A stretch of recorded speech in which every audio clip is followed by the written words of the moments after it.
യുദ്ധസമാനമായി നിന്റെ ജീവൻ ഞാൻ സംരക്ഷിക്കും.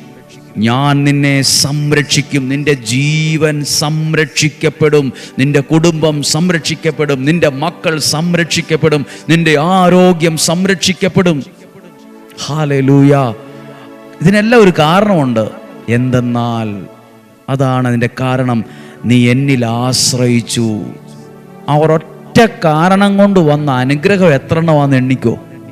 ഒറ്റ കാരണം, ഒരു ഹൈഫൻ ഇട്ടിട്ട് ഒരു വരയിട്ടിട്ട് എഴുതിയിട്ടുണ്ട്, എന്തെന്നാൽ നീ കർത്താവിൽ ആശ്രയിച്ചു.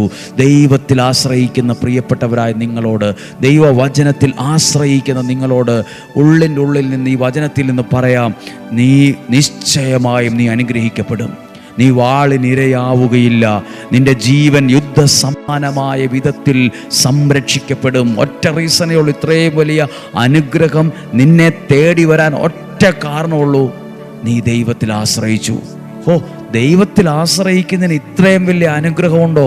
പ്രിയപ്പെട്ടവരെ, ദൈവത്തിൽ ആശ്രയിക്കുന്നത് കൊണ്ടല്ലേ രാവിലെ എഴുന്നേറ്റ് ഈ 5:30 സമയത്ത് വചനം കേട്ടത്. ഓരോ രാജ്യത്തിലും ഇപ്പോൾ പല സമയമാണ്, എങ്കിലും ഇന്ത്യൻ സമയം 5:30 നിങ്ങൾ പ്രതീക്ഷയോടെ നോക്കിയിരുന്ന് അല്ലേ ഓരോ സമയത്ത് ഈ വചനം കേട്ടത്.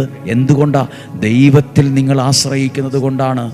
നിങ്ങളുടെ കുഞ്ഞുങ്ങൾ വചനം കേൾക്കുന്നത് അവരുടെ ഉള്ളിനുള്ളിൽ ദൈവാശ്രയത്വമുള്ളത് കൊണ്ടാണ്.